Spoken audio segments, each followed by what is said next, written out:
நான் வந்துட்டேன்னு சொல்லு, திரும்பி வந்துட்டேன்னு அப்படின்னு. இப்போ சிஎஸ்கே பிளேயர் ஒருத்தர் திரும்பவும் டீமுக்குள்ள வந்திருக்காரு. அவர் தான் நம்முடைய சுரேஷ் ரெய்னா.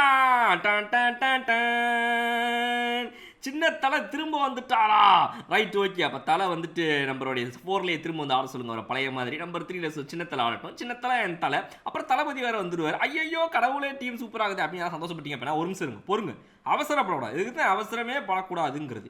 அதாவது நம்முடைய மகேந்திர சிங் தோனி அவர்கள் 42, 43 வயது, 45, 50 ஆனாலும் அவர் விளையாடுவாருங்கிற ஒரு சந்தோஷம் உங்களுக்கு பத்தாதான்? சுரேஷ் ரெய்னாவும் திரும்ப உள்ள வரணுமா? ஏன் 2008 மொத்த டீம் உள்ள வரணும்னு சொல்லுங்களேன். அப்படி கிடையாது.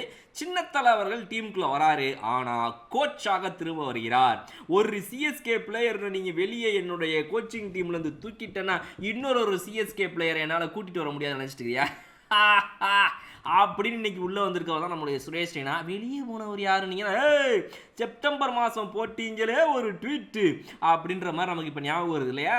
Right, yes. நம்முடைய மகேந்திர சிங் தோனி அவர்களுடைய முக்கியமான வீரராக இந்த டீமில் உண்ணா சேர்ந்து பயணிச்சுக்கிட்டு இருந்த நம்முடைய டுவைன் பிராவோ அவர்களை வந்துட்டு எங்கள் டீமுடைய கோச்சாக நாங்கள் அறிவிக்கிறோம் அப்படின்னு சொல்லிட்டு கேகேஆர் அனௌன்ஸ் பண்ணது என்ன கூட சேர்த்து இந்த பக்கத்துலேருந்து நம்மளுடைய Dwayne Bravo, thank you CSK has been a very very good team for me.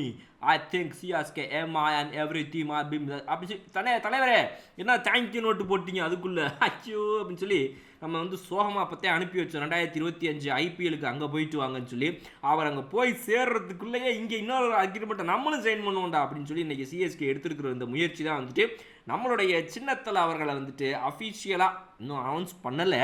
But அதிகாரப்பூர்வ அறிவிப்பு வரவில்லை என்றாலும் கூட நமக்கு வந்திருக்க சுட்டு வட்டார செய்திகள் என்னவென்றால் சின்னத்தலை இஸ் பேக்.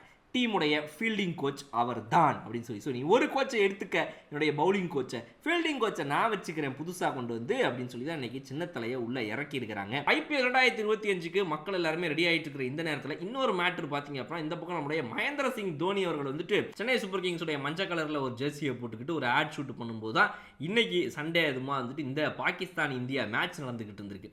அப்போ அந்த மேட்ச்சை அவருடைய செட்டிலேயே வந்து உட்காந்து பார்த்துட்டு இருந்த ஒரு வீடியோ வந்து வெளியே வந்துச்சு. மேட்ச் போயிட்டு இருக்கும்போது வந்துட்டு மேட்ச்சில் அப்படியே நடுவில் ஹாட் ஸ்டார் அந்த வீடியோவையும் போட்டுவிட்டாங்க. மகேந்திர சிங் தோனி நம்மளுடைய இந்தியா பாகிஸ்தான் மேட்ச்சை பார்த்துட்டு இருக்காரு பாருங்க அப்படின்னு சொல்லிட்டு அதை வந்து அப்படி விளம்பரமாக அப்படி லைட்டாக சரக்குன்னு உள்ள சொருவி விட்டாங்க. இப்போ இது 2 இன்னிங்ஸ்க்கு நடுவில் பார்க்கும்போது. ஸோ அதனால் மகேந்திர சிங் தோனி அங்கே வந்தார் அப்படிங்கிறது வந்துட்டு, அதாவது கிரவுண்டுக்கு வரலை, பட் மேட்ச்சை உட்காந்து பார்த்தாருங்கிறது ஓகே ரைட்டு. பல கோடி பேர் பார்த்துக்கிட்டு இருப்பாங்க இந்த இந்தியா பாகிஸ்தான் மாதிரி ஒரு ஹை வோல்டேஜ் மேட்ச்சை. ஆனால் அது ஹை வோல்டேஜ் இல்லாமல் புசுன்னு போயிட்டு இருந்துச்சு அப்படிங்கிறது வந்து அடுத்த விஷயம். பட் ஆனால் இன்னொரு பக்கம் பார்த்தீங்க அப்படின்னா, மகேந்திர சிங் தோனியை தாண்டினும் நிறைய வீரர்கள் வந்துட்டு ஸ்பாட்டில் வந்து மேட்சை பார்த்தாங்க.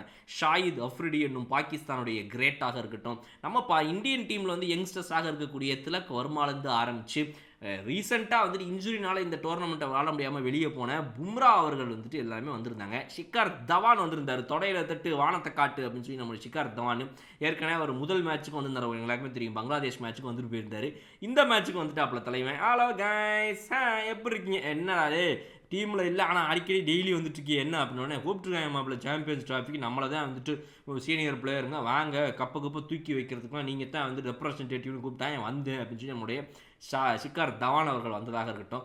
அப்புறம் ஷிகார் தவானுக்கு தாண்டி நம்முடைய பும்ரா அவர்கள் முக்கியமாக வந்துட்டு, நானாக இந்த வழியாக வந்ததே இல்லைடா, என்னை வேற மாதிரி கூப்பிட்டு வரீங்க அப்படின்ற மாதிரி இருந்துச்சு மாப்பிள்ள, நீங்கள் வேறு அப்படின்ட்டு டீம் பிளேயர்ஸ் போய் பேசிகிட்டு இருக்காப்புல, வா கொஞ்சம் ப்ராக்டிஸ் பண்ணு அப்படின்றாங்க. அதெல்லாம் பண்ணக்கூடாது, நீ வேறு ரூல்ஸு அப்படின்னு சொல்லி நம்மளுடைய ஜஸ்பிரீத் பும்ரா என்ன சொல்கிறார் அப்படின்னா, ரூல்ஸ் ஒரு பக்கம் இருக்கட்டும், இன்னொரு ரூல்ஸ் போட்டாங்க மாப்பிள்ள, ஆரம்பத்தில் சொன்னேன்ல, உண்மையாகவே என்னை திடீர்னு வந்து வேற வழியாக கூப்பிட்டு, நான் இப்படிலாம் வந்ததே இல்லை, கிரவுண்டுக்குள்ளே பேனு பிறந்த மணிக்கு நேராக வந்திருக்கேன், ஏன்னா இப்படி கூப்பிட்டு வந்துட்டாங்க மாப்பிள்ள அப்படின்றாரு. அதாவது இன்னைக்கு நீங்கள் அஃபிஷியல் கிரிக்கெட் டீமை இந்தியாவை ரெப்ரசன்ட் பண்ணுற ஒரு பிளேயர் கிடையாது, அதனால் இன்னைக்கு நீங்கள் இந்த வழியாக தான் வரணும் அப்படின்னு சொல்லி அவர் ஒரு வேறு வழியாக அப்படியே உள்ளே கூட்டிகிட்டு வந்து பவுண்டரி லைனில் இந்த பக்கம் என்னடா புதுசாக தான் பண்ணுறீங்க அப்படின்னு கேட்டால், ஆனால் அப்படித்தான்ண்ணா அப்படின்றாங்க. அந்த அளவுக்கு செக்யூரிட்டி எவ்வளோ டைட்டாக இருக்குது பாருங்கள். Indian current team player number 1 fast போடுறது, பட் இருந்தாலும் இப்போ இன்றைக்கி நீங்கள் மேட்ச்சில் கிடையாதுன்னா நீங்கள் இந்த மாதிரி தான் வந்து ஆகணும்னு சொல்லி அதுக்கு ஒரு விதிமுறை வச்சுருக்காங்க பாருங்கள். ஸோ அதை வந்து நம்மளோட ஜஸ்பிரீத் பும்ராக்கு வந்துட்டு ஃபாலோ பண்ணியிருக்காங்க.